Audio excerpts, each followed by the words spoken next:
for me the signal is green. Can you hear? Because I know that you have some problem with audio, so now it's okay, right? For everybody. Okay, very good. So actually I also have the camera. Hi everybody. So today is the last lecture on fingerprint recognition, and then on fingerprint as a topic in general. And then we are going to discuss next week problems related to privacy, because every time we talk about biometrics and acquiring, storing biometric data, and related to privacy rates, right? Also, we will discuss the DNA's biometrics. So DNA, you will see different because the process for matching is not automatically fully automated.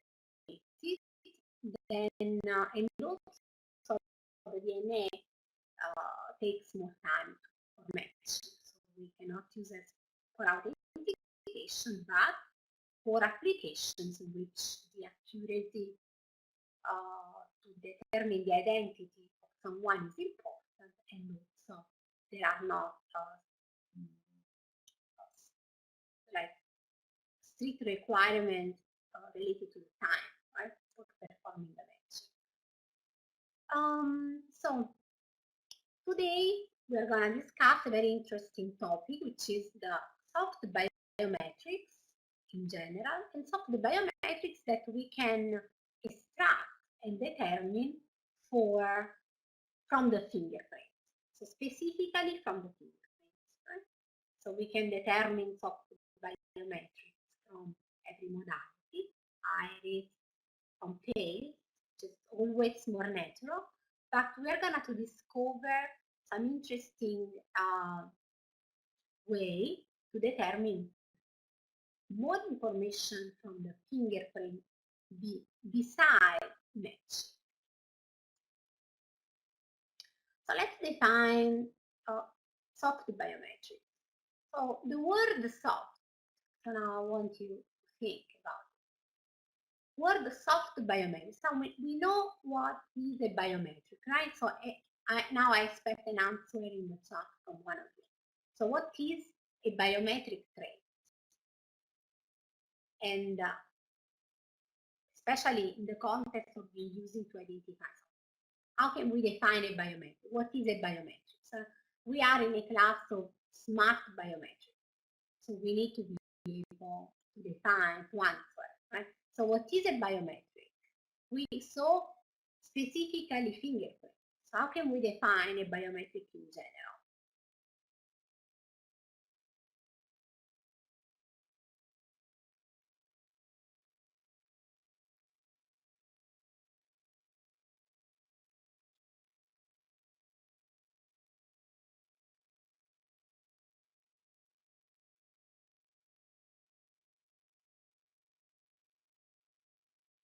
Any measurable human data.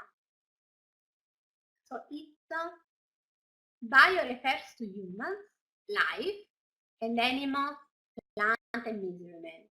Measurement is biometrics, right? So we can measure a part of our body. So it's a part of our body or behavior that can be used to characterize an identity, as a mark of identity. So there are different characteristics that a biometric, like primary identifier. So we can define now, distinguish between soft biometrics. I will be defining them in a few minutes, and primary identifiers. So primary identifiers. Primary identifiers are, for example, fingerprint, face, eyes, so the biometric trait that can be used automatically for matching and then for establishing with high accuracy the identity of someone. So there are properties when we choose a trait from our body in order to be processed in a biometric system, then there are specific characteristics that should be considered, right? So if we have a clear idea about the primary identifiers, then we can understand the differences and why we need to introduce soft biometrics and how to extract from fingerprints. Right? This is the goal today. So primary identifier, when I choose a biometric trait on my body, for example, so physical trait, and I want to use it to represent my identity, which are the properties that I'm looking for in it. Not every trait can be used as biometric. Not every part of our body can be used as biometric, right? Now, which are the properties that a primary biometric identifier is expected to possess? So one is, of course, measurement. So the possibility of being measured, right? And then it's something that you already wrote. Then what else?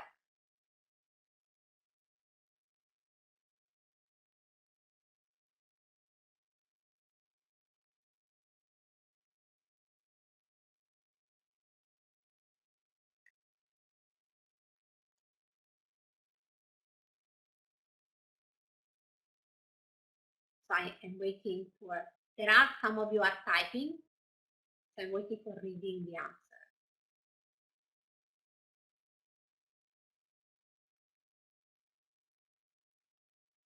Universal, very good. So universal, which means that most of the subjects have to possess the trait, right? The specific trait. So that there might be some subset of subjects that they don't have the trait, but it should be very reduced. So generally, everybody has to possess the trait. And then what else?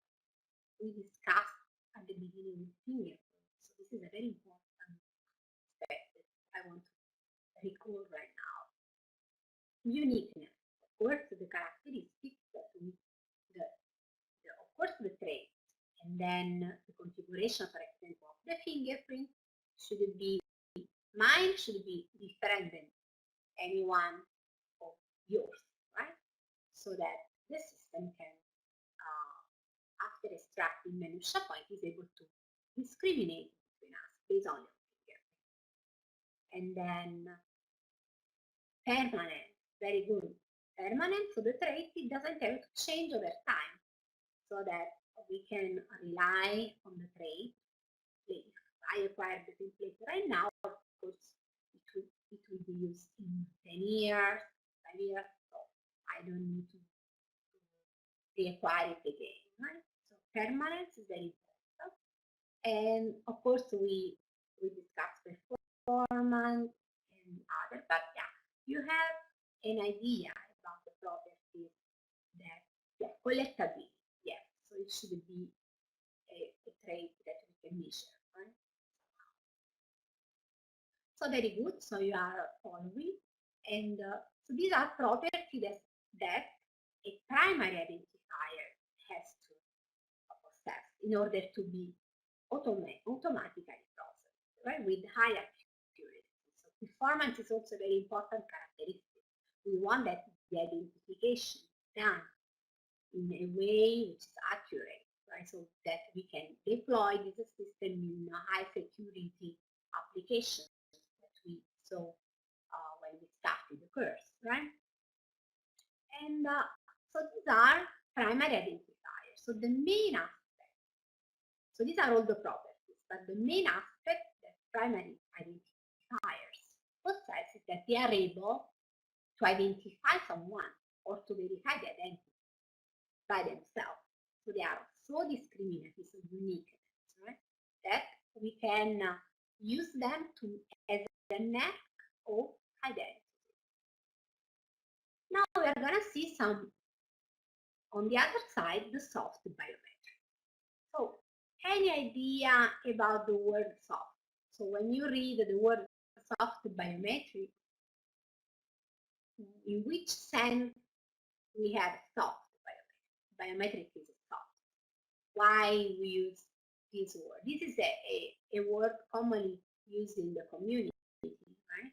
So why the term soft biometric?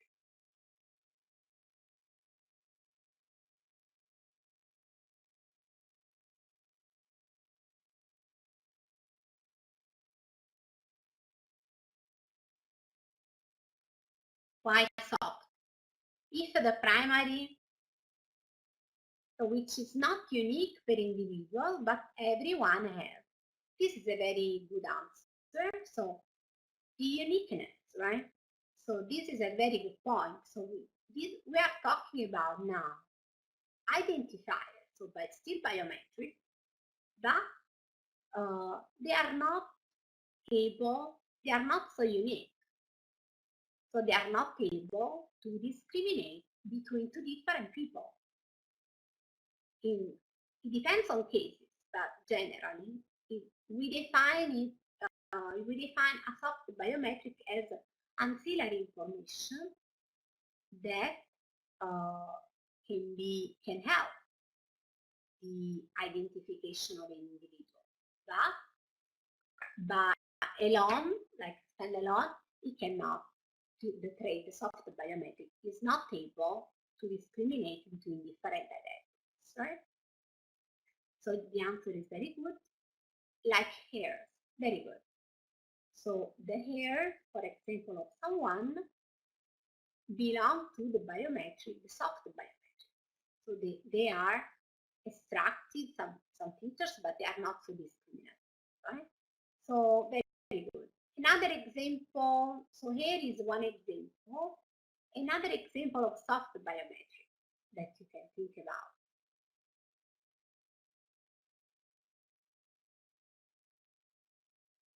Someone is typing.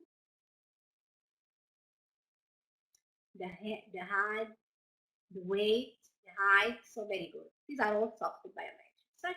But also let me add information about the population, so our age.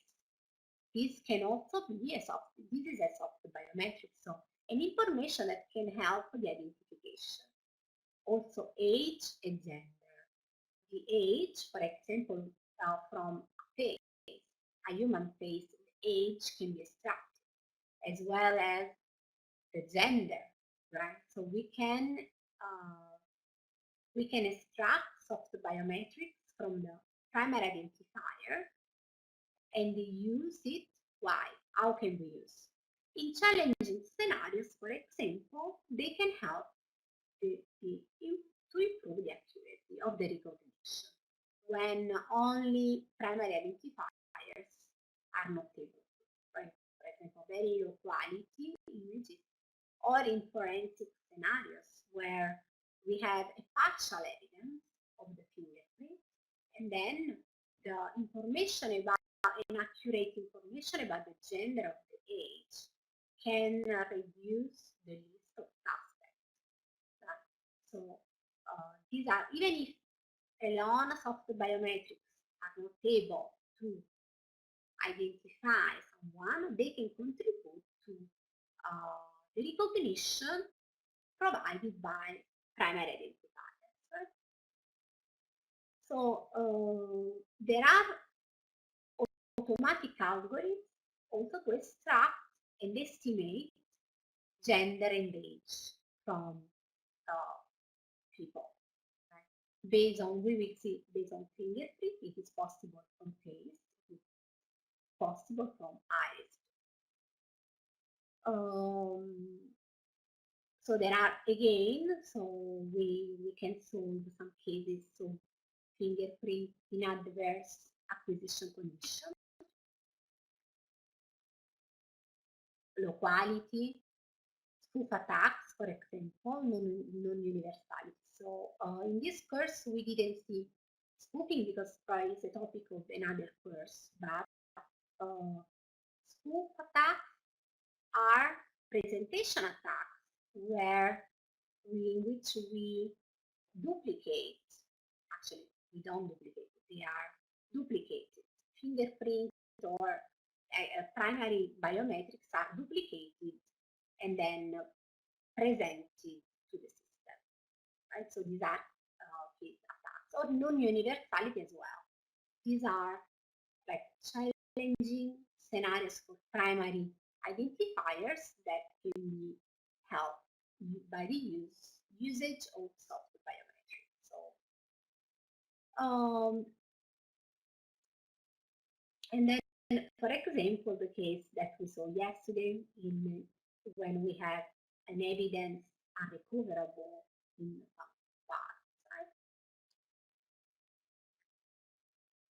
How the problem of estimating gender has been faced in the literature, especially for like fingerprints, right? So many of the authors and then of the works that are online, so I will provide the material to you so that you can, after the lecture, go ahead and read everything that has been done, so mostly in the last 10 years. So as automatic extraction or semi-automatic, right? So most authors use the ridge analysis in the spatial domain, right? So what does it mean using the ridge analysis in the spatial domain? What is an image as we defined yesterday, right? Grayscale image. Which are the values? So I can locate every pixel in the X and Y coordinates, and then so the image and then the function at that point, very good, so I see that they're following. So represent the intensity in gray level at that specific location. This is what we mean for spatial domain, right? So when I refer to spatial domain, I mean the image in grayscale for the case of fingerprint, where we have every point represents the intensity at the specific location. And then as Hina wrote, the values of this function varies between 0 and 255, right? So we have 256 values of possible gray level. So this is what we are saying here. So mainly we use the spatial domain, so again the image as we discussed yesterday and last week, to analyze the ridge structure. So the ridge structure reveals gender information. This is what has been done for gender. Right? So and then after analyzing the ridges, so the problem is a two-class problem, even in this case. So we don't have now the distinction between gender and imposter, but we will have the distinction between gender. So we have male and female. These are the two classes that we expect after feeding the classifier with features related to the analysis of it, right? So the observation is that in female subject, they present a skin which is thin, a thin skin, thinner than finer than the case of male, and this causes usually a higher ridge density for female. So this is the main observation that we consider for this problem. So the problem is to estimate automatically gender, which is a soft biometric, from fingerprint. How to do so? The tool is to analyze ridge configuration in the spatial domain. The features will be related to this one. And then the scientific observation beyond this approach is that females, they present a finer epidermal and then of course they will exhibit higher ridge density compared to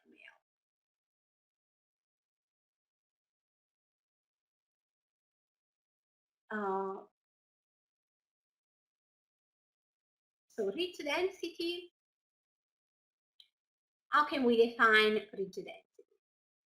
So the density, of course, we have the number of ridges, so the ridge count, the ratio of the number of ridges in compared to a unit of space. So this is the density as we define, and this is characterized by ridge breadth and ridge to ridge distance. In the studies,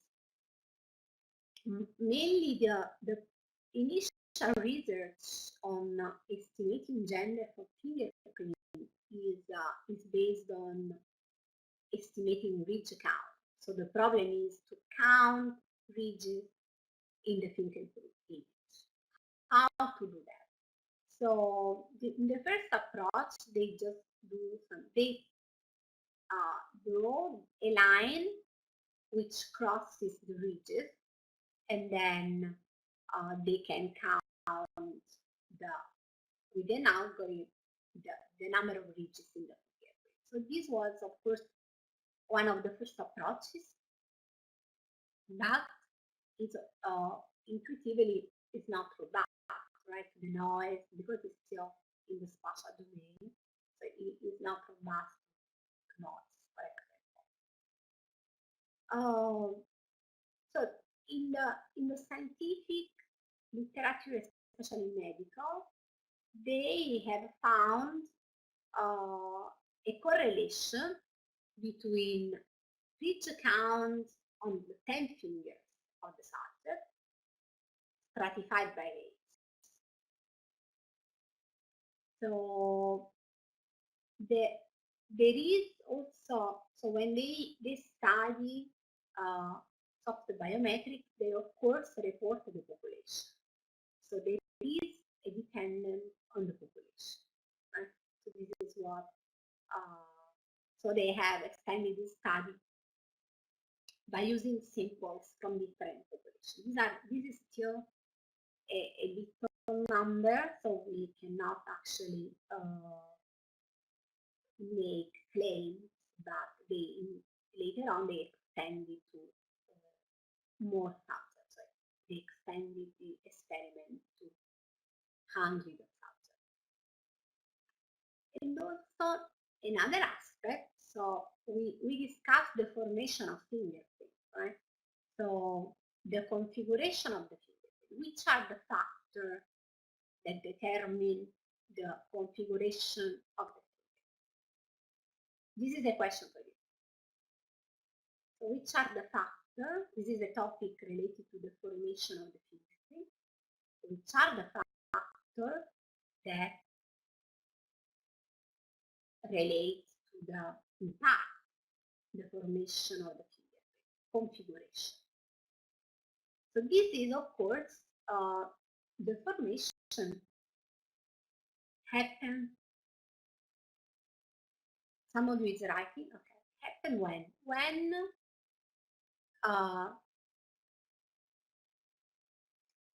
it's different. So dry finger is the condition, right? The condition of the finger. We are now talking about how the configuration of the ridges is formed, which are the impact on it. And then of course there is a random contribution. So while during the gestational period, when the fingers are when the fingers of the baby are formed, so there is a random component which impacts the configuration. So yes, there is an answer, the stress during the development of baby. Yes, this is during the gestational period. This is the random component, right? But this is not the only impact that we can observe on fingerprints. So fingerprints don't seem to be completely random as pattern, but there is they found some relationships with genes, and so there is a genetic factor which impacts also. Right? And this is what we are gonna use also to distinguish between male and female, right? Because, for example, there are studies where they show the influence of gene on dermatography, that are, for example, the ridges, and then there is a correlation between the total ridge count, so the number of ridges in the finger, and the sex chromosome, the genetic component versus correlated to the ridge count. Since the ridge count is one property that we can use, one measure of like gender, then we can also see the aspect and the connection to gene.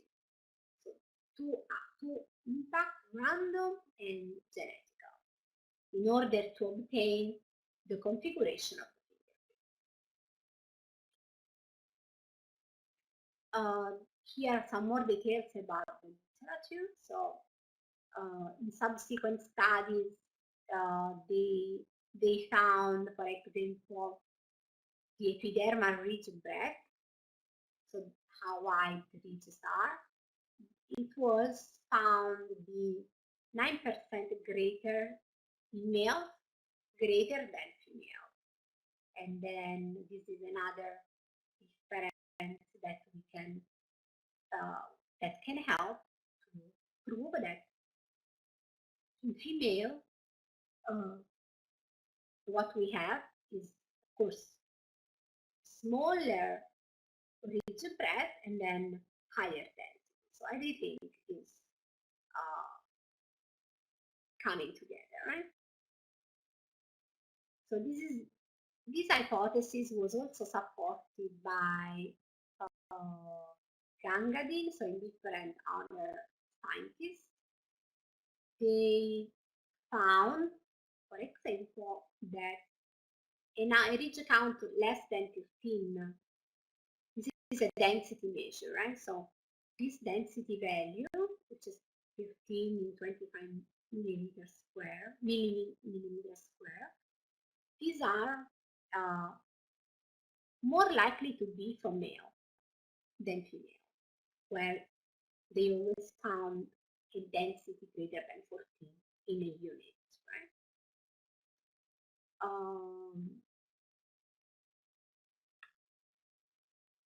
But there are populations, for example, Tunisia population, they studied the same issue, the same problem, but they did not find any difference.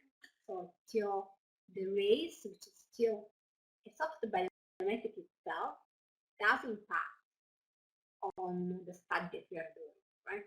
So we are going to use Caucasian because we just had data for a large, significant number of the fingerprints, and they were collected from Caucasian people. Now, estimating gender from fingerprints, right? So this is what we want to do now. Generally, estimation of gender from face is something that we can do even without knowing the identity. For example, we know who this actress is, right? Who is this person here? We know her. And even if we don't know the identity, we can determine from only the face that this sample is a male. So the gender is a female, sorry. The first one is a female. Right? So who is this person?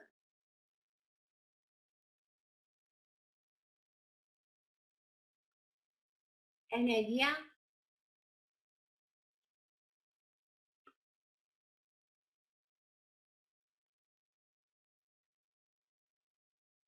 So she's a Jennifer Lopez. Even if you don't know the identity, you know you can determine the gender. Right? This is the issue now. So we want to estimate only gender. So we now are not focusing on identity determination. So we don't want to know who is this person. We just want to classify the biometric that we have, in this case face, as being of certain gender, male or female. This is our goal now, right? Because we are estimating gender. What about the second case? This is an Italian actor, very famous, and even if you don't know the identity, you can determine the gender. So we are confident that he's a male, right?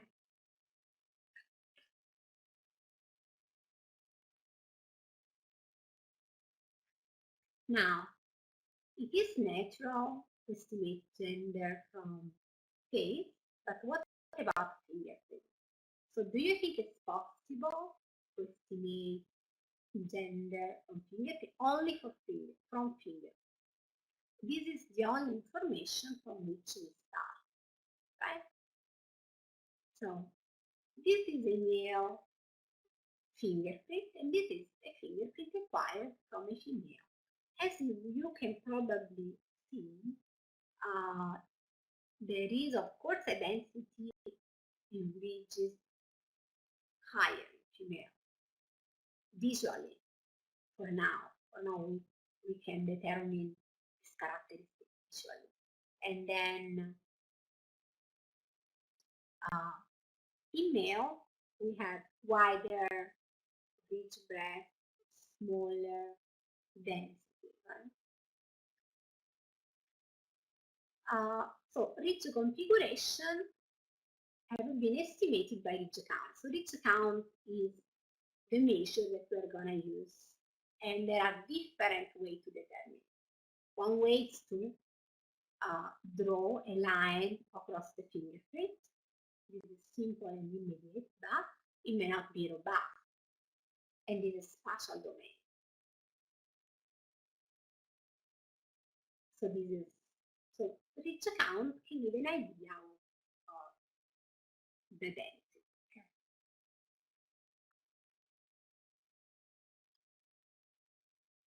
Now, let's see an example of actually a recent algorithm to determine gender of fingerprints. So first of all, we have the feature extraction, right? So we can use the whiteboard. So we have the fingerprint. The fingerprint here.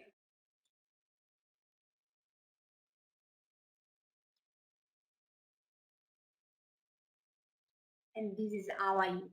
The only input that we have is this one.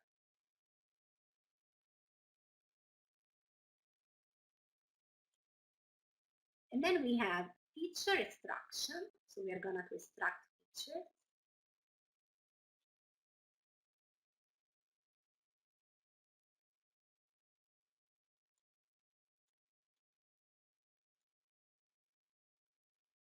From the single image. So we have only one image.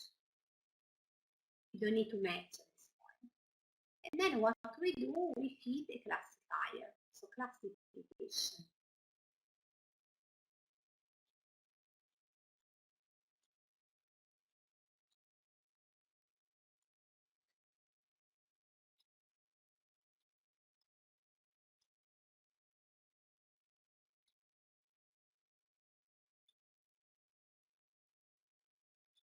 And then which one will be the output of the classifier?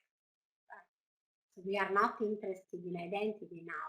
Which one will be? So we have two class problems now, right? Which one? The gender, and then specifically, which one will be the two classes here? Gender is, and then we will have the female class or male class as output of the classifier. Yes, very good. Male and female. So this is what, and now we are gonna see this part. So we are here. We have the fingerprint, and we are gonna see this part here. So feature extraction.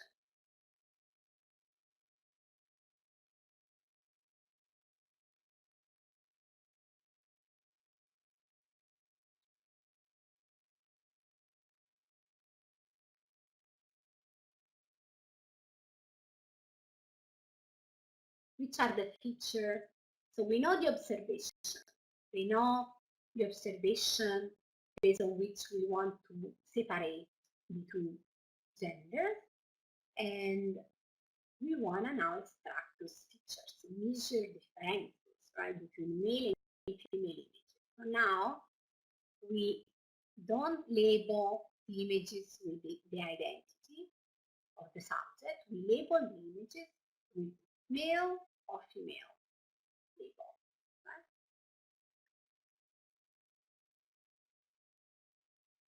There is an impact. So we first observe an impact. So the first features, very immediate, were due to observation of changes in match score. Right? So this histogram, so we have the value of the match score on the x-axis. This is an histogram. And then when I use the pointer, these are genuine match scores. And we have the frequency of each value in red for male and in blue for female. So which is the information that we are seeing here? So there is a question accuracy calculation? No. So we are not computing now an accuracy. So we want extract the features automatically that automatically can be extracted and that can be used to train a classifier which will separate automatically between male and female.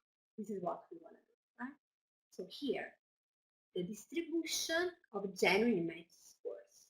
Now, when I talk about genuine match scores, which is the information that I have here?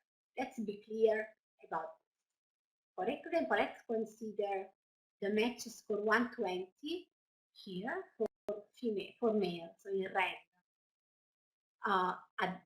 Of course, this is the frequency. So one of these values, so there are a certain number of males with a genuine match score of 120. So what I'm saying here?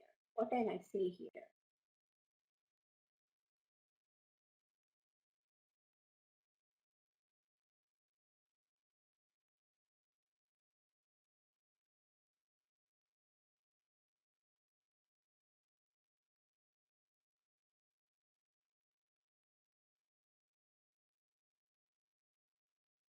Some females are identified as a male, the frequency of male is higher. So this is a good information.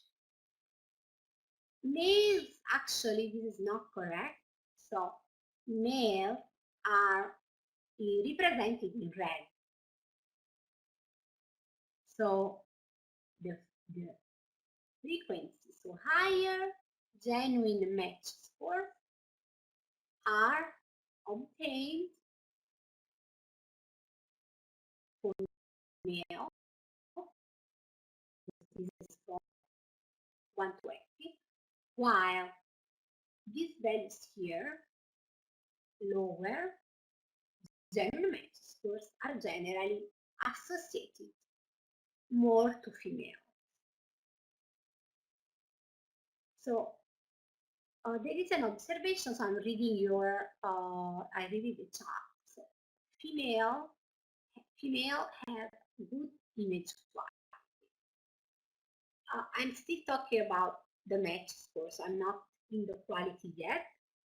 So I want you to understand the motivation why. So a possible explanation why the genuine match scores are lower for female.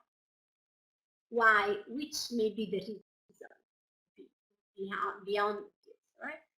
Which is based on the discussion that we had so far, which can be the reason why genuine match scores are lower for female.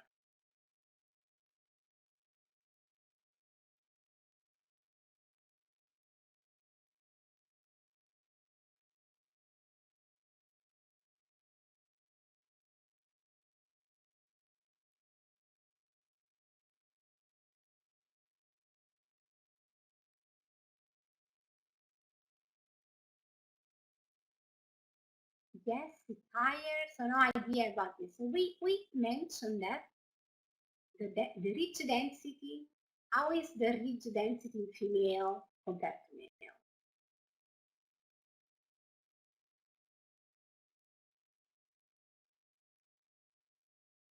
The ridge density in female is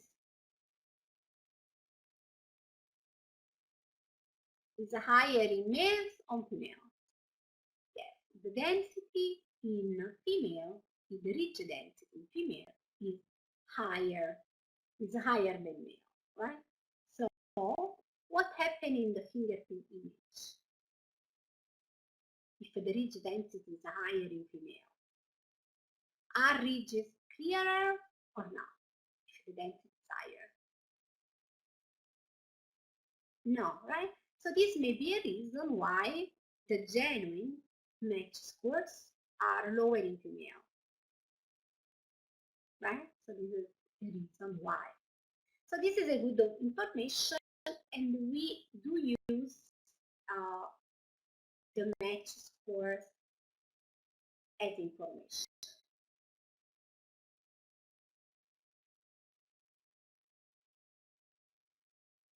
Not for all the values. So we give an estimation. We cannot use the match score as single features separate between male and female. So there is a certain degree of separability for many samples, right? But of course, like this is a trend, so it's not for all the cases. If these two distributions, male and female, were very well separated, just using the match score, then would it be like perfect? But it's not. So we need more information, more analysis, different perspectives to distinguish between male and female. For example, we observe the quality, right? So the quality and FAQ values for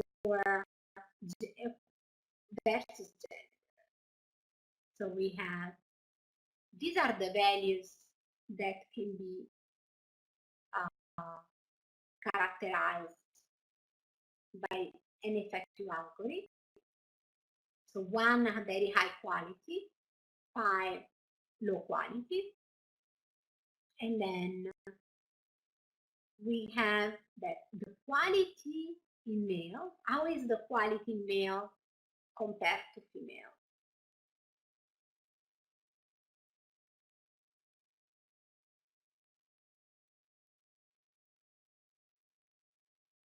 Higher, right? So the green bar is higher with an effective equal to 1. Is high quality is higher than female. So generally, the image quality male is higher than female. This is what we found. So we also add to our feature vector the information related to the image quality, because it's still an information that can help when distinguishing. Right? And then we also construct energy distribution. So we're gonna see in detail in a few minutes the energy distribution, how we obtain them. Right? These are extracted from using the Fourier transform. So we use the Fourier transform, NFQ, and then the energy concentration. The Fourier transform is applied to the fingerprint. Right? So we have the fingerprint in the frequency domain, and then we divide the spectrum in different rings. So we have subband of the frequency, and this is just the energy associated to one specific subband. We can see that this is a very effective feature, the frequency energy in the frequency domain, because there are some bands, not all of them, but some bands like this one, from 175 to 179 Hz, where the energy of female, the distribution of the energy of female, or male, sorry, this one, is very, very well separated from the female one. So this would be a very effective and discriminating feature, right, in our program. We also use some descriptor. That's descriptor of texture. These are LBP and FP2. I'm not sure if you are familiar with this descriptor. So local binary pattern, LBP, and local phase quantitation. So these are histograms that we saw the binarized statistical image feature yesterday. So they are descriptors for textures similar. So we do some filtering of the image, and we observe the responses. The responses are generally coded in a FID, in a string of it, and then we produce the histogram. These histograms have been observed to be different between genders. So for male and female, these histograms appear to be different. So we use as additional information to differentiate between gender, and also the entropy. The entropy is related is a global information in this case, right? So we did it different than one thing. Yes, they will do maybe this is just a standard entropy applied to the image. And then after, so we can go back to this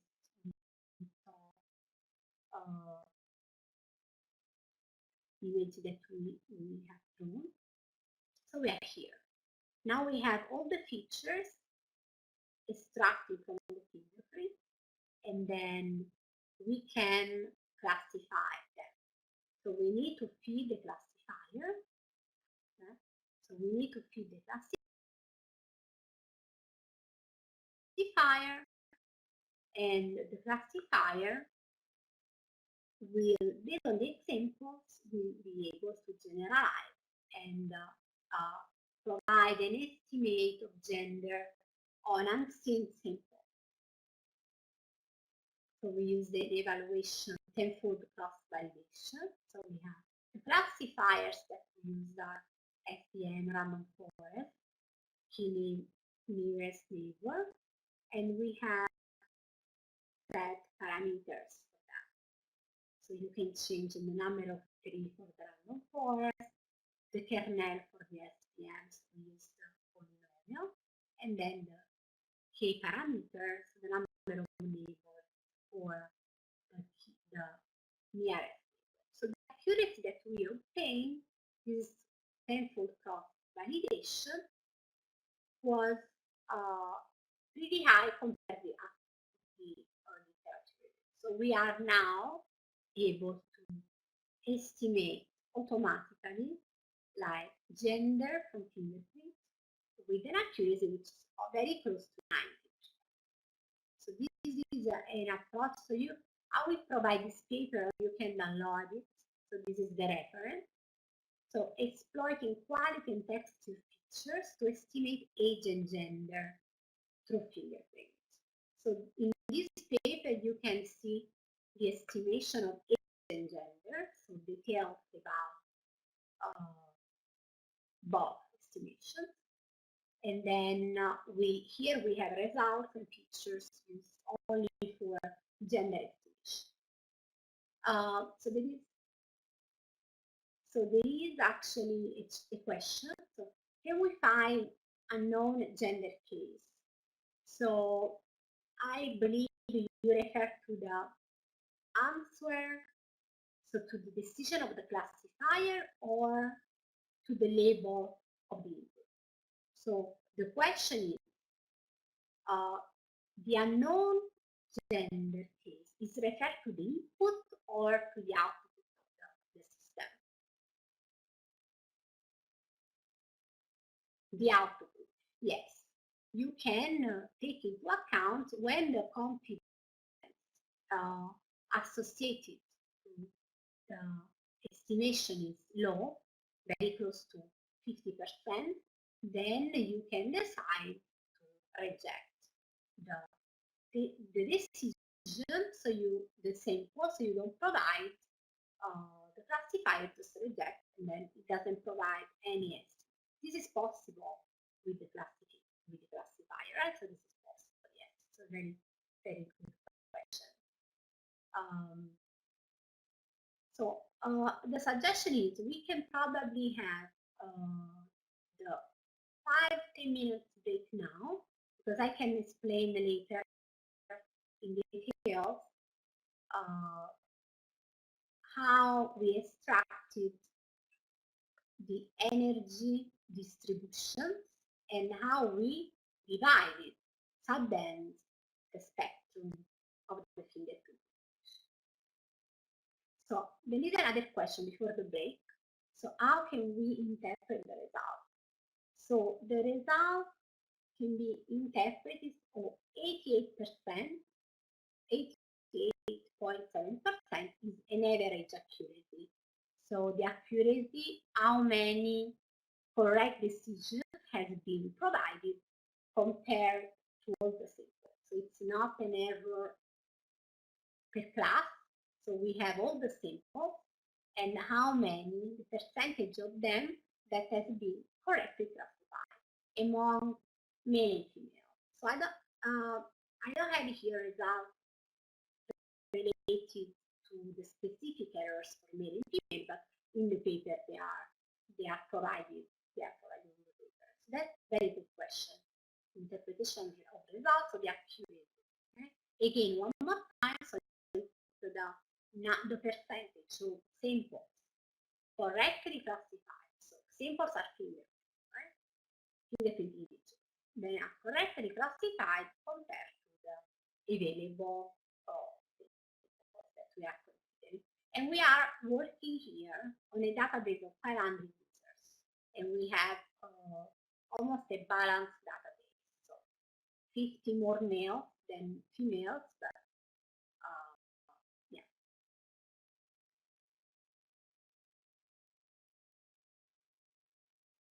How the biometric is dealing with mixed gender. We consider, like for now in this study, we consider just male and female, like as they were collected. So we just had a collection. We use just the data collected and released to us. How do we classify if it's male or female? Yeah. So how do we classify? So we extract automatically the features described, and that we are also going more in details about the Fourier features. And then we feed a classifier, which is an algorithm, one of these algorithms described here. And the classifier will learn during the training and examples where samples are labeled with gender. they will learn the values of all the teachers per class. And then once after training, we will have a testing part so that this accuracy is related to that. So this is how the performance of the estimator, the gender estimator on unseen sample, where the label is not known by the system, but it's provided as an output.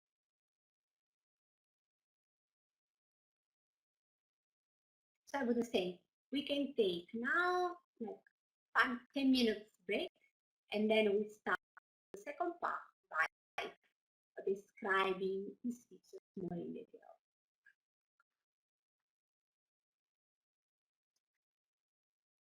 Okay, so we can start by the after the break. We will start by the questions by Hina.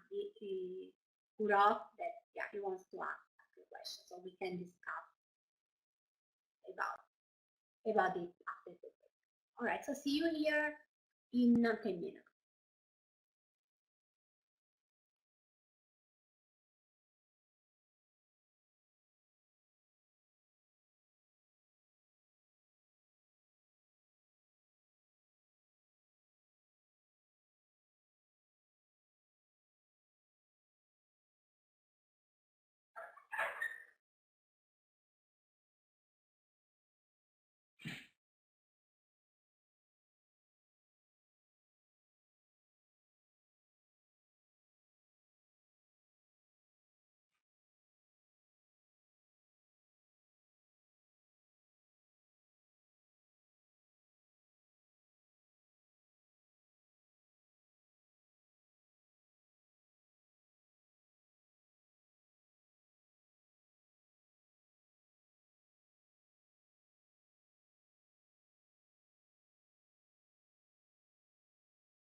Okay,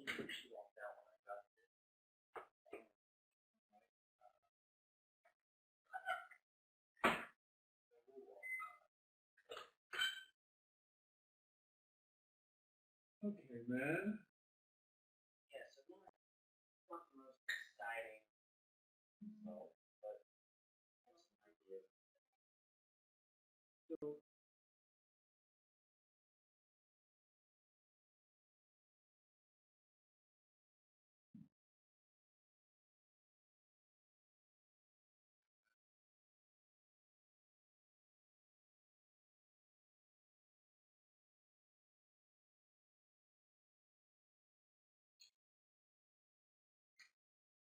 so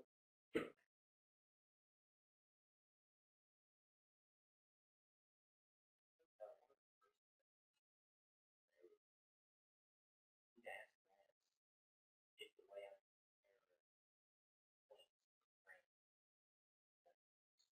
because if you look at that figure, you see how the linemen up kind of cut off. putting Okay. It's hard to see.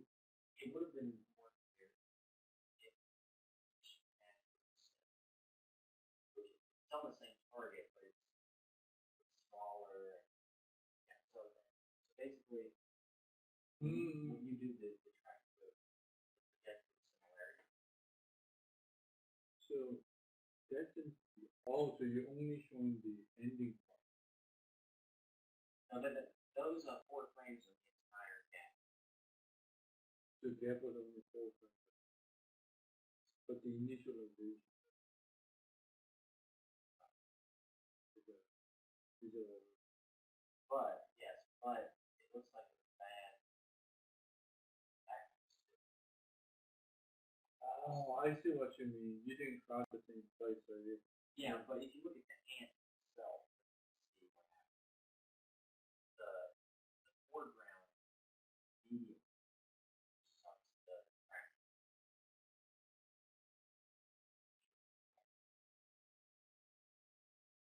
the adding the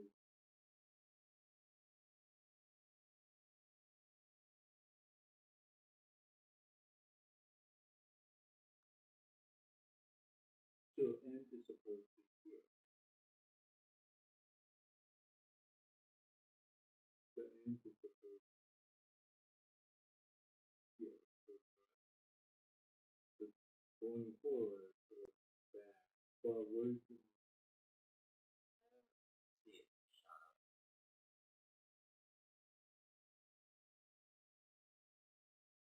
Just the last 2 frames.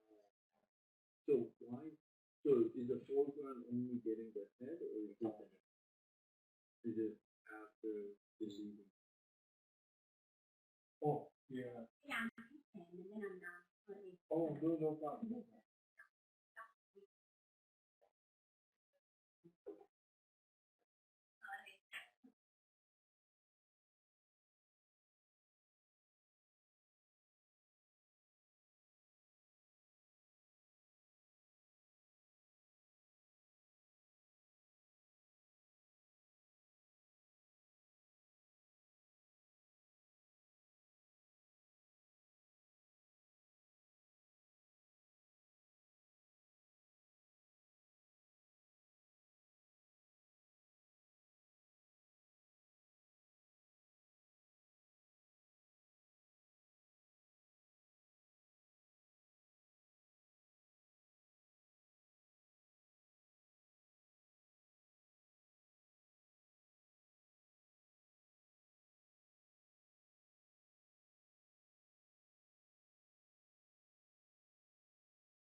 Okay, we are back.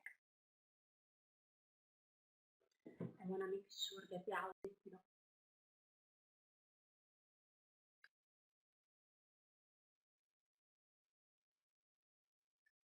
Any feedback about the audio? It's okay.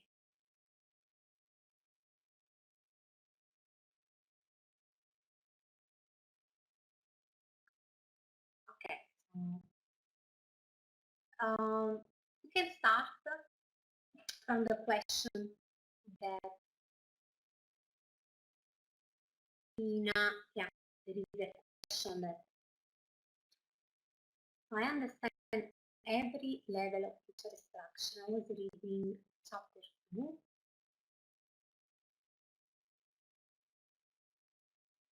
So the question is why we need 1000 dpi for level 3 feature extraction. I want to know a little about 500 and yeah. So the 500 dpi, so the number of dots per inch, and 1000 dpi. So the difference is, of course, this is an indication of resolution, the number of dots per inch. So higher it is, more detail we can see in the image, and then we can analyze automatically, right?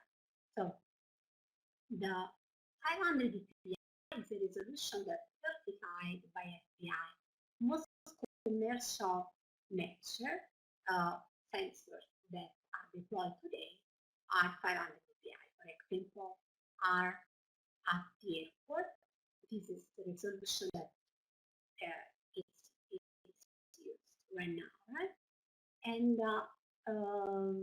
so at 500 dpi, we can extract minus shadowing. So ridges are, we can localize ridges, and then we can apply algorithm routine to extract minus shadowing. What about 1000? So level 3 features are, for example, details like sweep pores. So we need details about the pores, the position, and this information are just not visible at the lower resolution. That's why the requirement for extracting and subsequently analyze sweep pores information is of course to have at least a resolution of at least 1000 dpi. These are new sensors that now they can just be bought and used. So they are less expensive than years ago. So it does help with extraction because we can see more details, more information, and higher number of dots per inch. So they are more expensive, of course, but the image, as you can see from the images that on my slides and from the book, they are different. So you can actually see the sweep pores at 1000 dpi. Right? So you can use the more detailed features. So does this answer the question?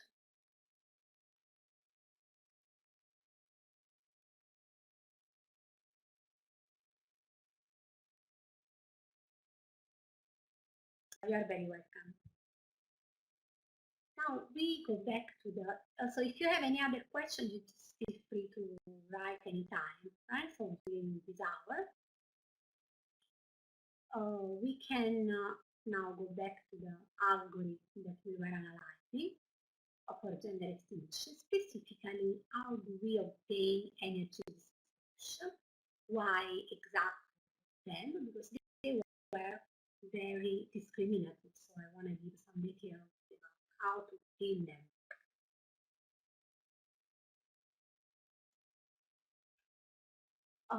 These are some mathematical formulas. So I just wanted to put part of the paper because you have the formula here and the structure. So what we do here is a filtering of the image in the frequency domain. We produce specifically the spectrum of very interesting spectrum of the Fourier transform of the image. So we have the Fourier transform, so U in the frequency, and this is the mathematical formulation. What we do once we have the Fourier transform, we consider 40 different bands in which we want to analyze the magnitude of the spectrum. Right? So we have, for example, bands, they range from 50 to 250, and then we divide this area. So this is the region of interest in the power spectrum. So after the Fourier transform of the fingerprint image, what we have is the whole spectrum of it. Then we want to separate, locate actually first a region of interest, and then, for example, then from, in this case, from 50 Hz to 50, we divide this area in 40 subbands. We extract the so-called ring features. Why ring features? Because the shape of the Fourier transform, the magnitude is a ring. Of a Fourier fingerprint is a ring. So we have distribution of the frequency information component are concentrated. So we can extract the ring features and for each subband. How this separation is done, we need to use like Butterworth filters. So we have the transfer function of the Butterworth filter with order, for example, equal to n in our case is this one. So, and we have then a way to filter the frequency in a band because we use a sequence of two Butterworth filters. So each ring is constructed by computing the difference of frequency space low pass Butterworth filters. So we consider two low pass Butterworth filters, both with order n, and then we compute the difference so that we obtain the pass band. Right? We will have a cutoff frequency, which is indicated here. So we can apply and determine just the subband from the full spectrum. And then we also have a second approach.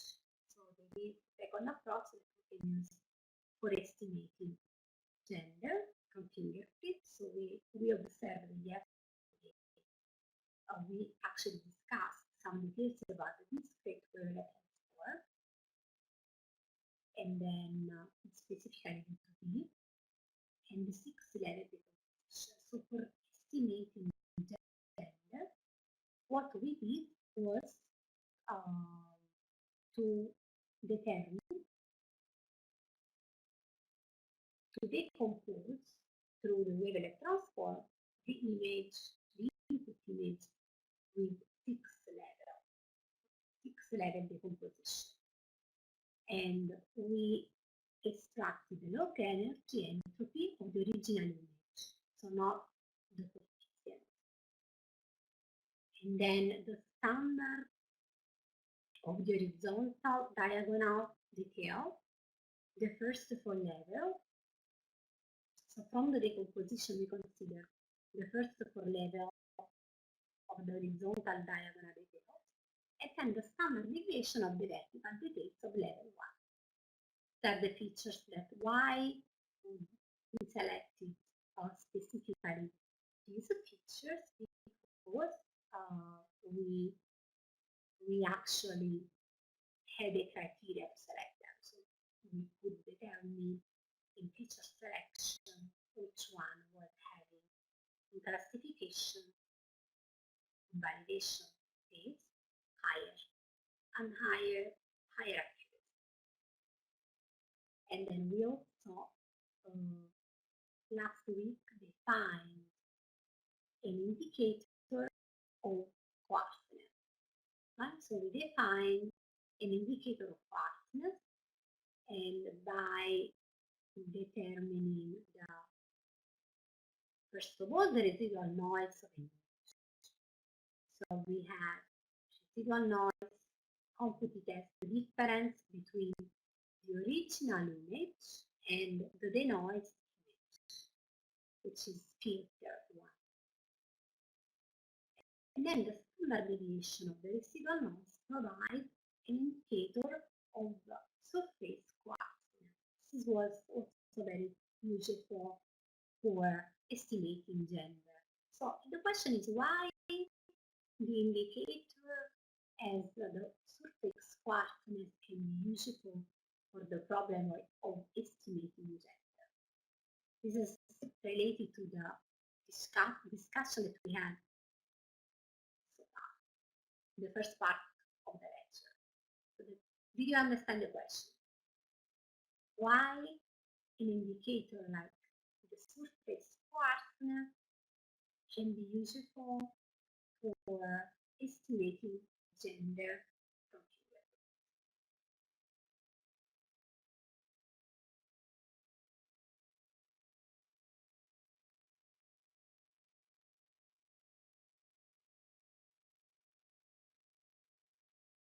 Yes, I can repeat.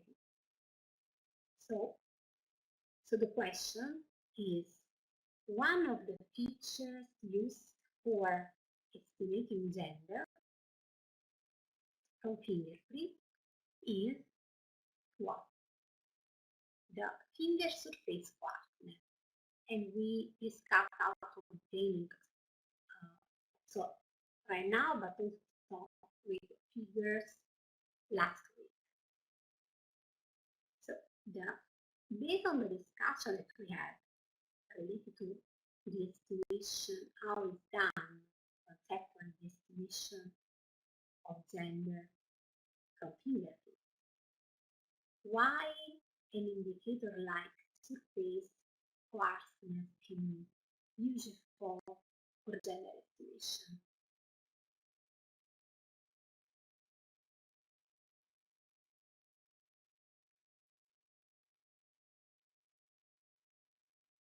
Yes, very good. So there is a very good answer.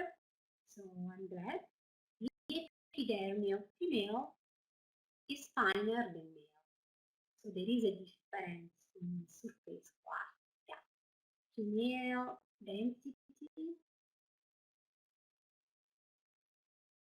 so the density of ridges in female is higher, generally, is higher than male. So we want to capture at this level here the difference in quartziness that is expected to be given the observation that we have, right? And then of course we use image quality, NFIQ, and minus count.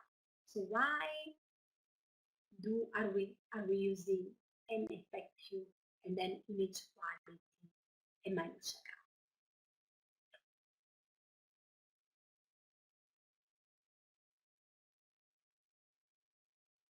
This is related to the plot that we saw before, right? NFIQ is low for female. Very good. So there is a difference. So we observe that from the data that we had for 500 users, there was a difference in image quality. So we use this difference as additional information to separate between the two graphs. And also the Manusha count is higher for female. The Manusha count is not higher for female because the density is higher, but since the ridges are clearer male generally, then we expect that the number of true detected Manusha is higher than males. Right?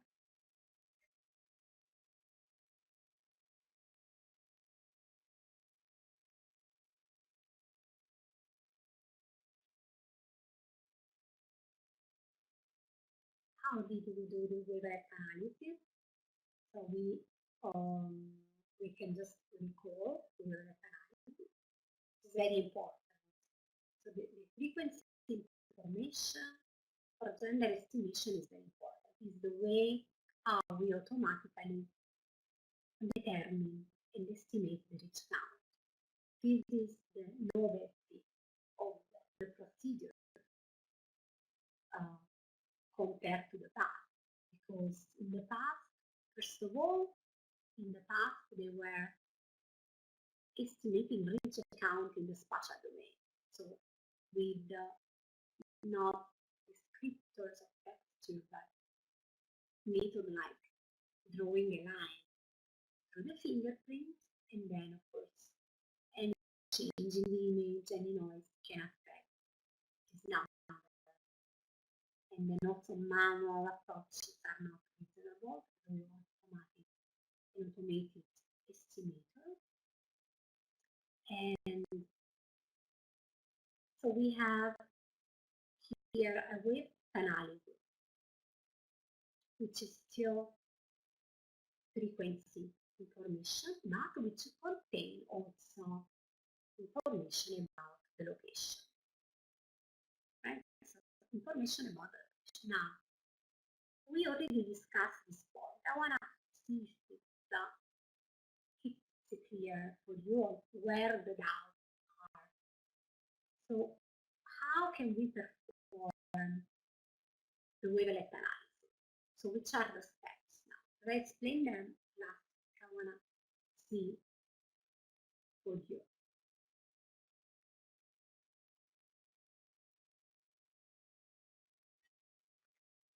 One of the students can suggest the procedure, the first step of the procedure for the wavelet analysis. You can write in the chat. So the first step of the procedure, wavelet analysis.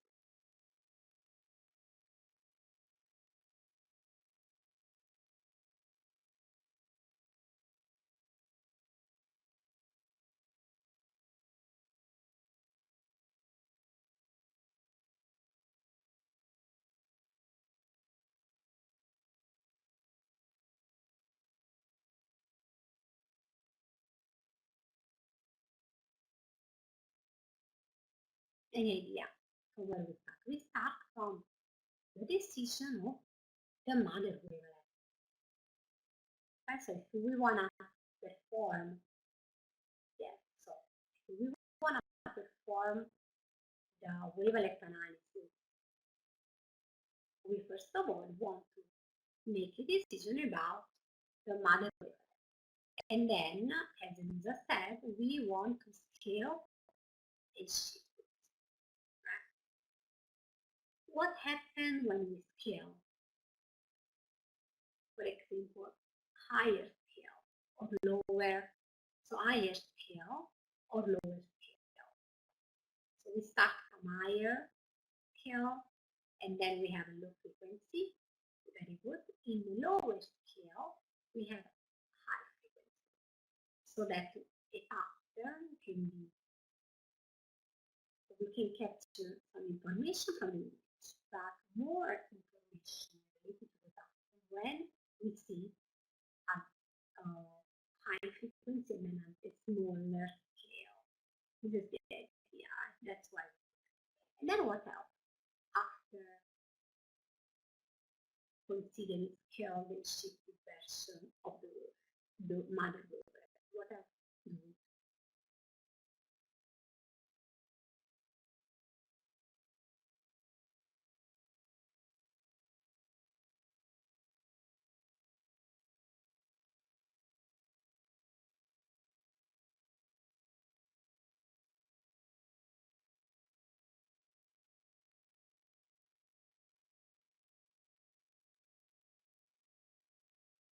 We need to compare every portion of the signal versus the scale and shifted version of the mother wavelet. This is what we want. So the correlation is the measure to compare. And when we consider an image into T, we do this process of horizontal, we use filter, low pass and high pass filters, and then we can, so this is the procedure, still one-dimensional domain. So we have the signal, the wavelet that we want to use for modeling the approximate hidden signal, and then we have a specific value for correlation between this portion of the signal and the used wavelet first. Then we shift the wavelet until covering the whole signal. This would be ideally repeated for all the scales, but then in practice, what we use complementary filters, right? So the same approach for the gender estimation. So how can we use these two filters? So if you remember the discussion about how to perform the 2D wavelet transform, right? So let's think about it.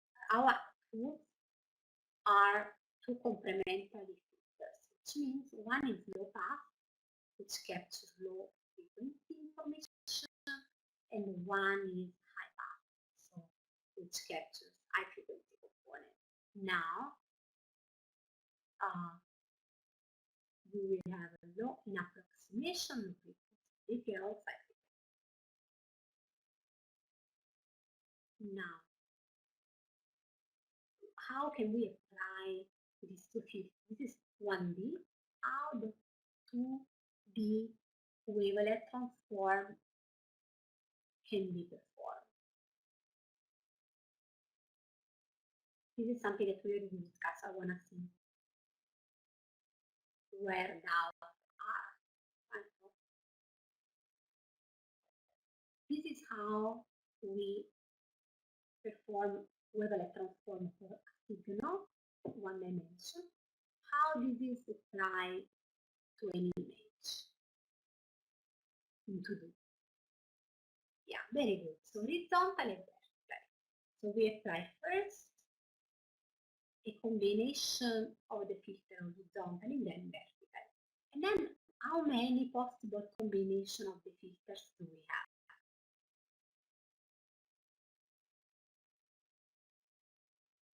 4. Which one are they? 4 possible combinations. So high pass, like high, high, low, high, high, low, and then low, low. So very good. So low, low gives the approximation. And then high, low gives the tail, vertical detail. And then horizontal and diagonal detail. So this is what we do, right? And here we have a multi-level application and the application of the log energy.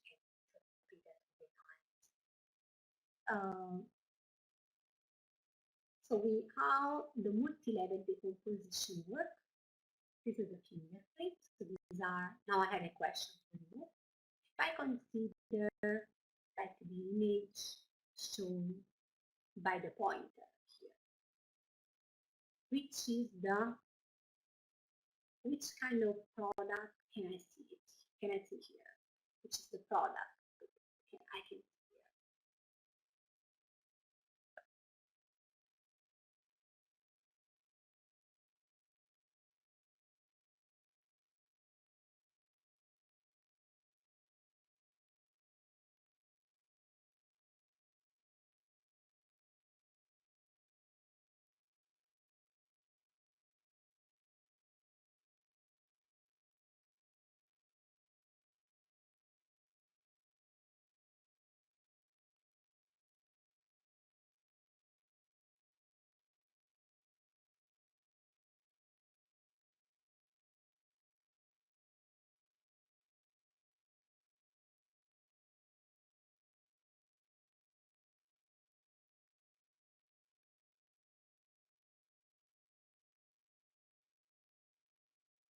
This is, so since we, so which level are here? So when we have an input image and we apply the wavelength decomposition, then we will apply, as we just discussed, 4 possible combination of the filters. So we will have 4 possible output at the first layer, right?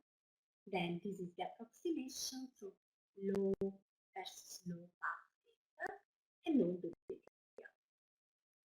So here we will have the approximation that we cannot see now at level 1, and all the details are here. Then how to proceed with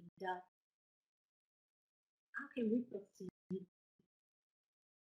with further layers for a multi-level decomposition? So we consider the approximation of the level 1, and then we decompose it in approximation in detail by applying in the same way the 4 possible combinations of the filters. But the detail, unless it's a wavelength packet in a standard wavelength multi-level decomposition, we don't decompose the details further. So we only decompose further the approximation. That's why you can see here in the image details of the first layer. So the answer was to the question that these are details generated from the first level wavelength decomposition. These are the 3 here. Okay, because here we decompose, the approximation is further decomposed. Any question about this part? Because we didn't answer.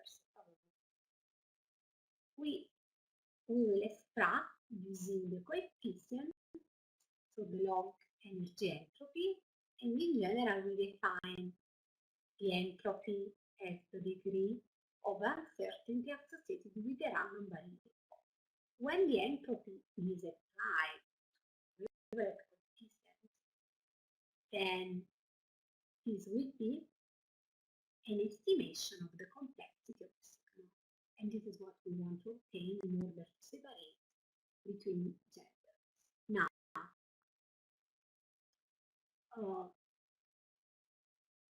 when we show these images in MATLAB, for example, which are the information that we are plotting. This is the response, right? So these are, I want to go back so that you understand, this is a response to a filter. And then how can we call this matrix? So we will have here a matrix in MATLAB, star matrix, where the single element per matrix is a correlation coefficient. Right?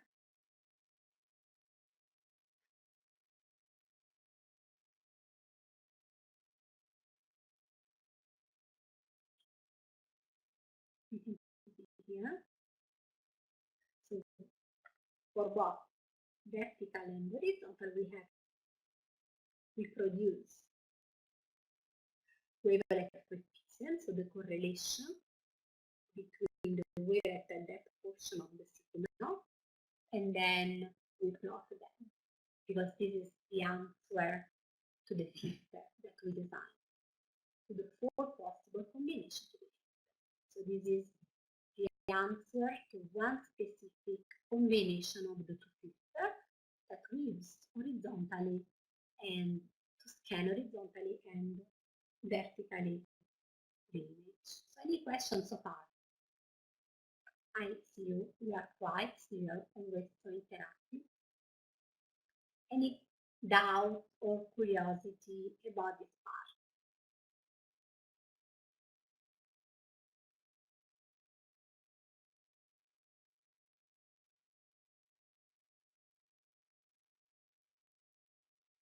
So is the audio okay, right?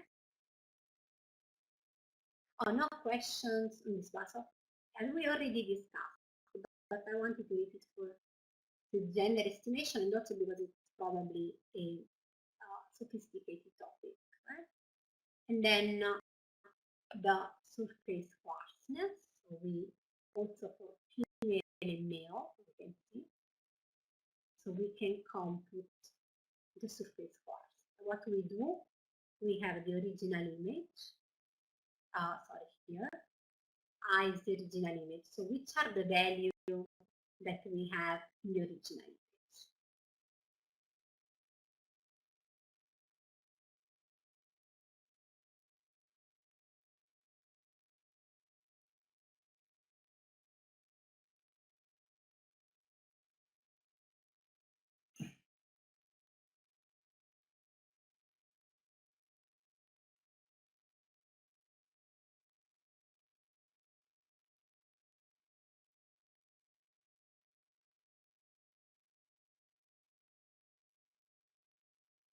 Yes, so this is the original image. Now, we want to consider the representation and the meaning of each value element of this metric, which is the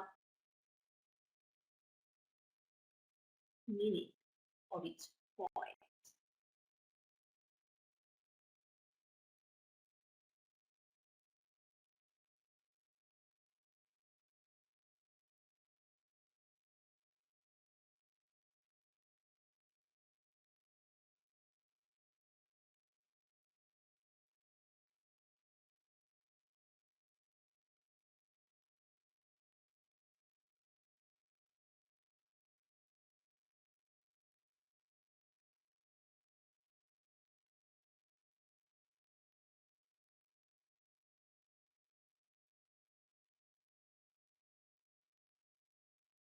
So these are intensity pixels, the value, the intensity values per each pixel in the image.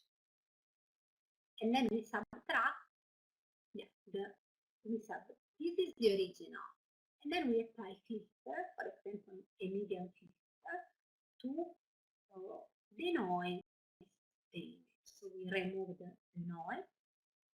Then the noise image is subtracted from the original, and then we produce the residual noise. So the difference between the original and the noise, the actual residual noise. This is what we want to apply as process for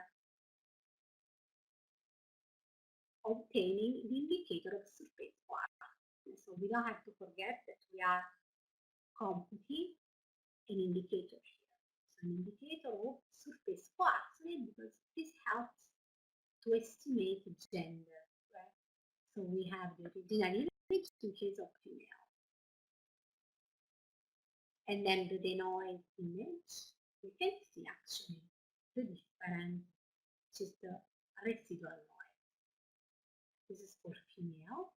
So we compute to have a number, to have a picture, the standard deviation. What about the male? So we have, this is a fingerprint for male, and then the noise image. What we can consider is the residual noise for the male too. So standard deviation will be different. We consider all the distribution, all the distributions of male between male and female in terms of standard deviation of residual noise. Then we will see that they are different. So there are some observations from you. So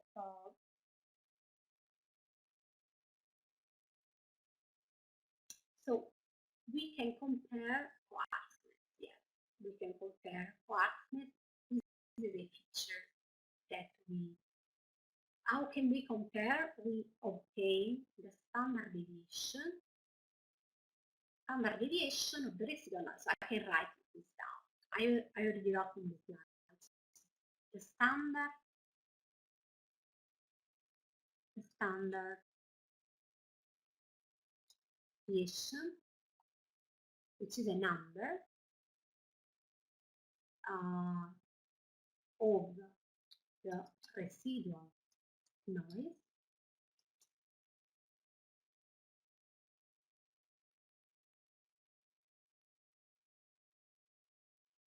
is used as indicator. Sorry, is this an indicator of coarseness, surface?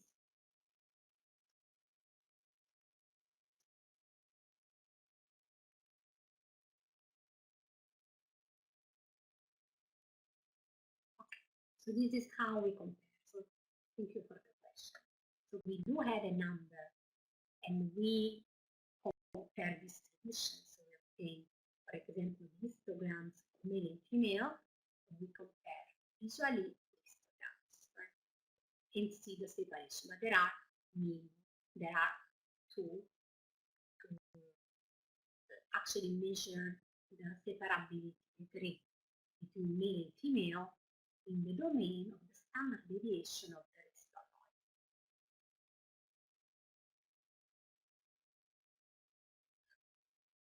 Any other question? So there is one observation, it's less noise. So is the residual noise, the noise left after the noise. That's why it's subtract. So no question about this part. So we can go ahead. And this is the data collection. So the data, it's very important to discuss about the data that we use for gender estimation because the results are connected to that first. So we need to consider ethnic population. I already anticipated that this population is Caucasian mostly, so the results are specific for this one. So if we change the sample of the population, we cannot say anything about it for now. We need to repeat the experiment with the different sample population because the race does impact the level of discriminability between male and female. So results won't be exactly the same. So for this study, we had like 500 participants, and for each one, we used the best case of data collection, which is represented by raw fingerprint. So we had the fingerprint for all the fingers, but we used only the right finger for this preliminary study. So we want to do, of course, more like fusion among different fingers and so on. So, and we have like two sequential collection section for each of the four scanners. So we also acquire for different scanners. So we observed some differences. So when estimating gender in one device, the accuracy was different than in the other. So there was, of course, the best results were obtained where we could have high quality. So there is one device which provides most of the images with high quality, so that was adopted for the study. And this was the aspect. So we have here the images used. And this is a specific case of study where we have the same finger, but different sensor for acquisition.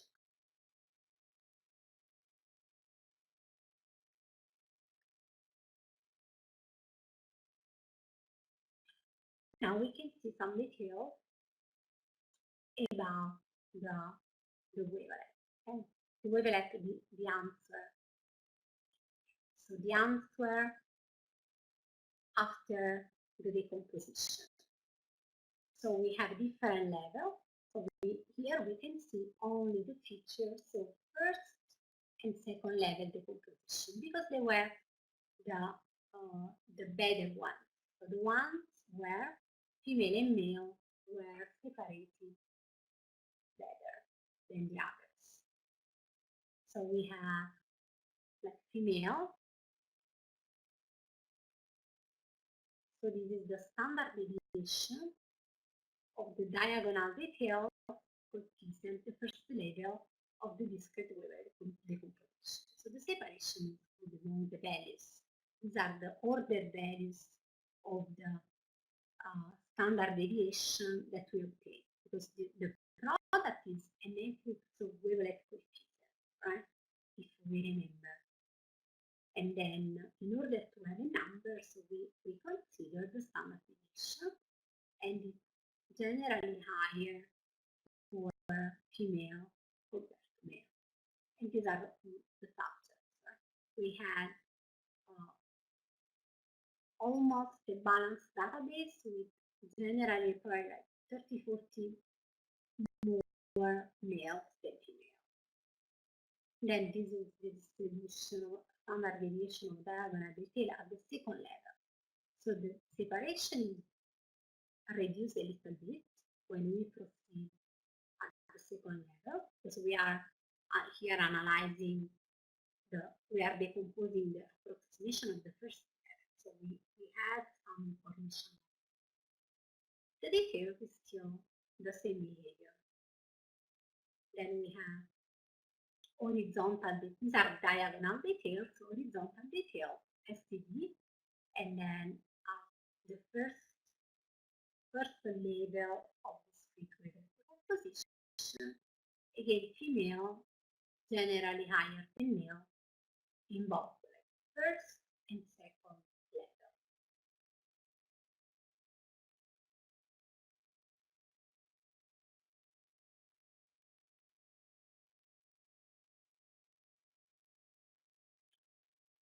This is the standard deviation of residual noise. So we have the coarse net here.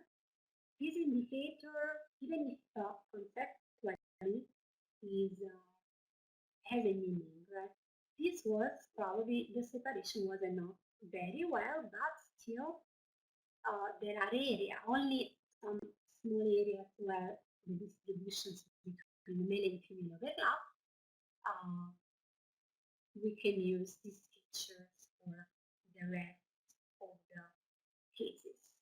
So, because we are not using all these features for the discrimination, we use multiple information, so each information is different and can be useful for a subset of cases. We use inequality that we already saw. We didn't see so far the histogram of Minutia count. So how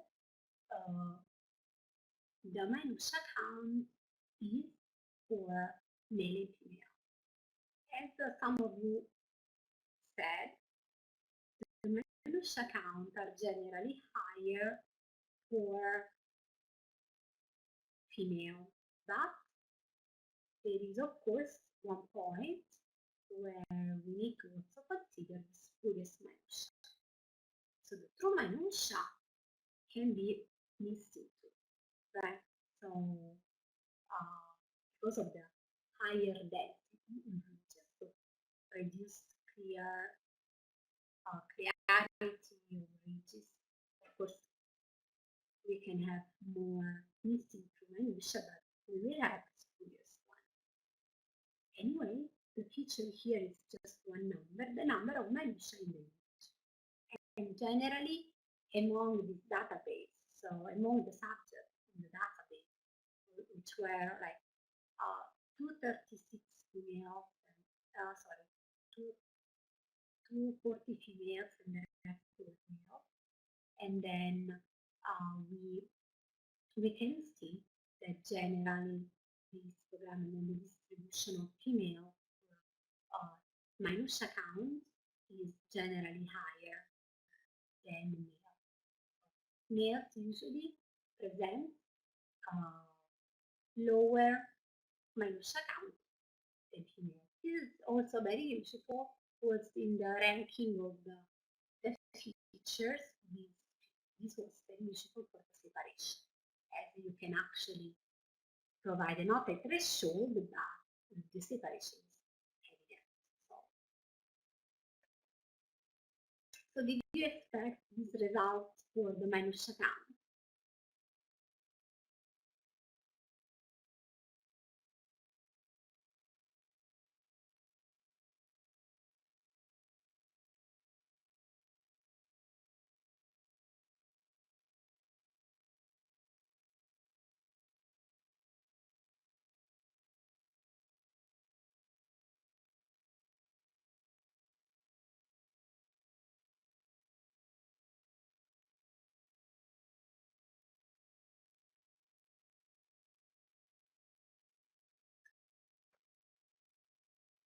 And then after, so there is a question, so I want to go back. Female has more Manusha count than male.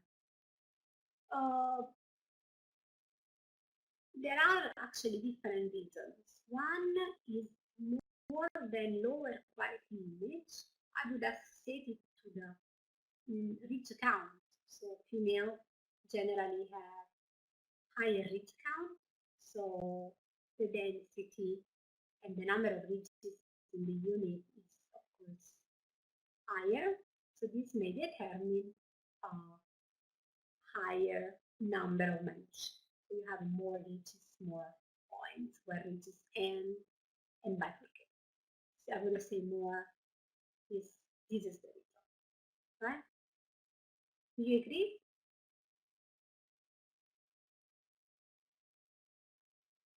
Okay. Thank you for the question. Okay, we have still like more than 10 minutes, not 10 minutes, 8 minutes, so we can still discuss the classification part, right? So we have enough time. So the classification now.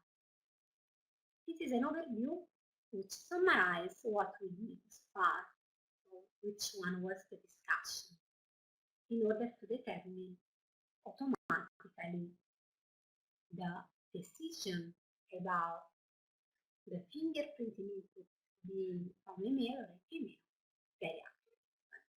So the input is an image, just the fingerprint. So we don't know the identity, we don't know the gender, because we are classifying and determining it.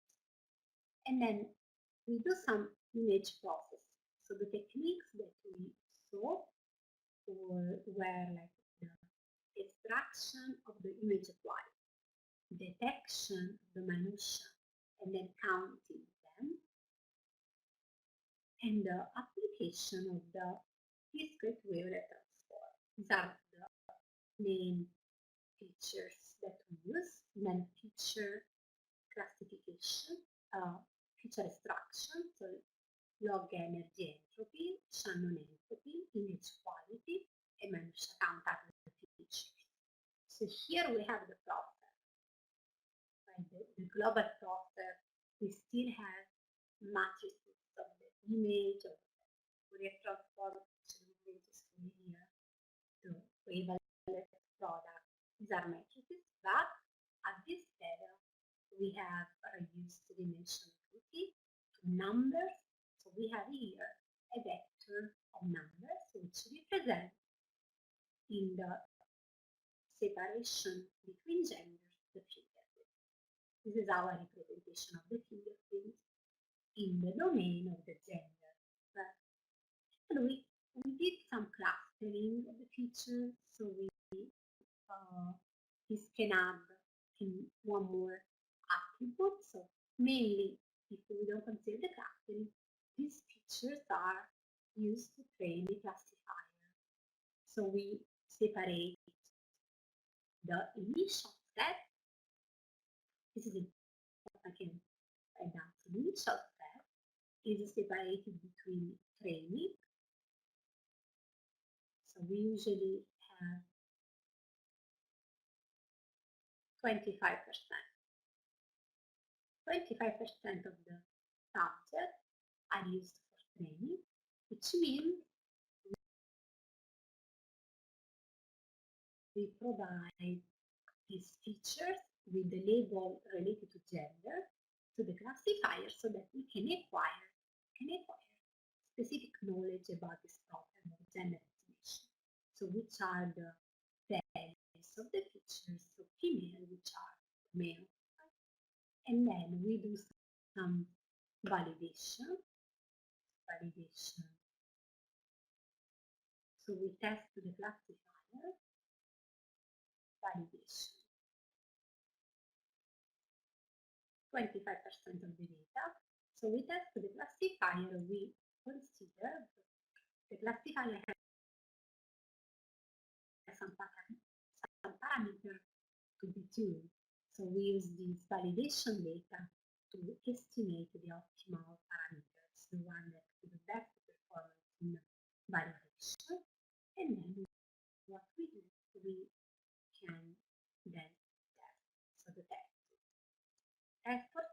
is at 50% of the data.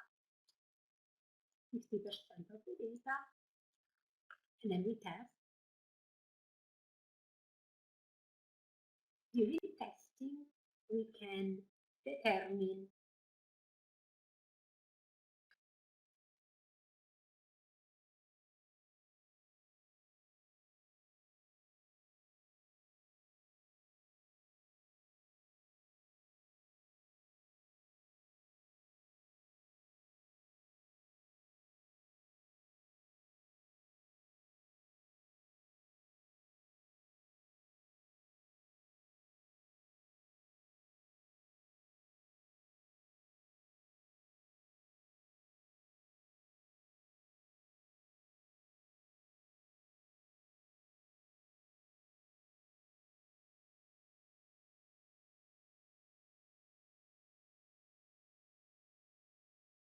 so we have an input without report, feature extraction, and then based on these values extracted, the classifier automatically makes the decision between male and female, and the accuracy was around 90% almost. So there is a question. So these 3 points are in the classification. Yes, you mean training, validation, and testing, right? So these are during class, in order to perform a classification, we have to divide the database. Yes, these are 3 sets of images. So we need to divide the database in 3 parts. 25% in training, validation 25%, and test 50%. The example in training are the one labeled. Labeled means with the class, which is the gender. We will have an extra column with gender, male and female. And we give these examples to the classifier in order to acquire knowledge about the problem. And then during validation, we don't provide a label, but only fingerprint images. So during training, we have a matrix. We have a matrix with attributes, for example, like minus account and so on. And then we have the gender. So for each, for example, we have some numbers, and then for female, and so on. We have different symbols, right? 25% of the data is here. We feed the classifier, which is an algorithm, to understand the separation between male and female. So it builds separation, a region to separate between genders based on this knowledge, right? So a boundary region is created by the classifier. And this is the training. During validation, we test the performance, so we provide only the fingerprint.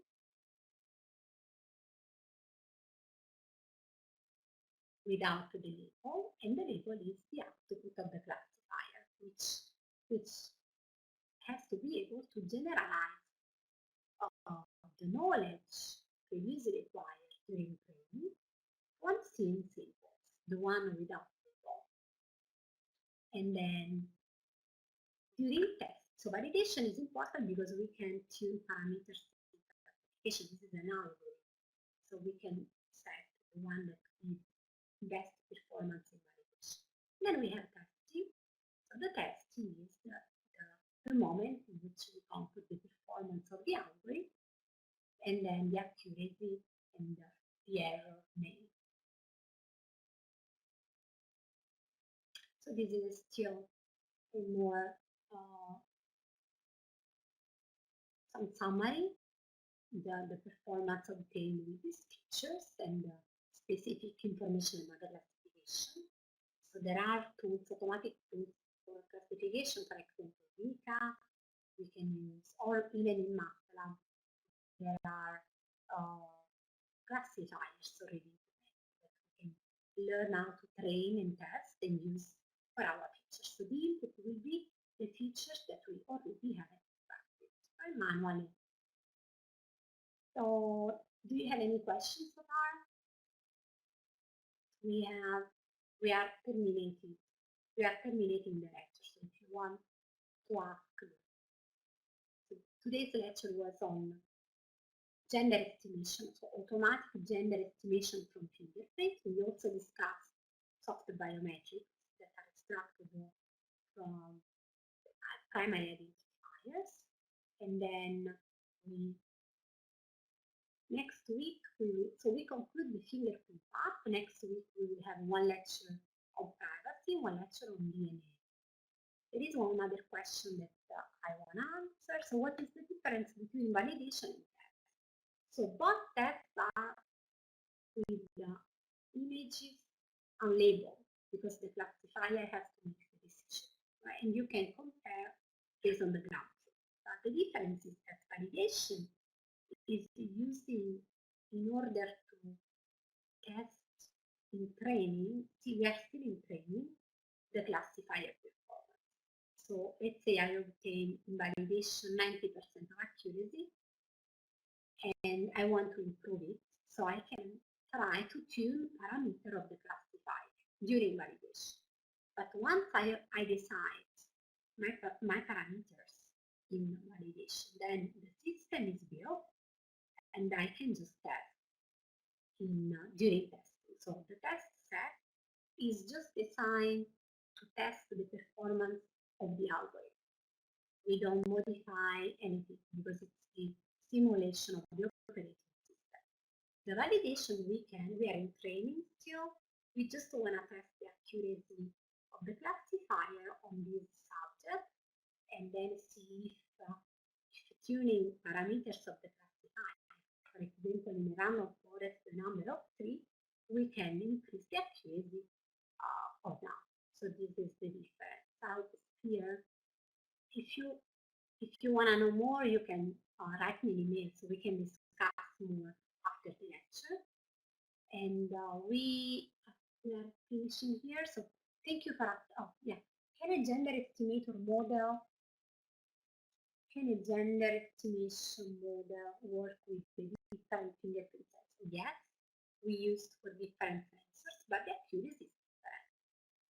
We can modify on validation. Yes, on validation you can tune the parameters of the classifier because there is no standard configuration. Pieces are just based on the data of the problem. So this is what you want to do during validation. And the accuracy that you obtain is not the final one. The final one is just on testing where you cannot tune anything anymore. You just have your system done already with the feature extracted, with everything. Yeah, you're welcome.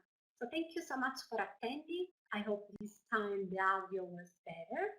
So I did enjoy this part on fingerprint. But even if now we completed this part, you feel free to email me and ask any question and for any doubts. If there is no question, you cannot ask. So next time again, privacy and DNA. All right. Thank you so much for attending. See you next week. Bye.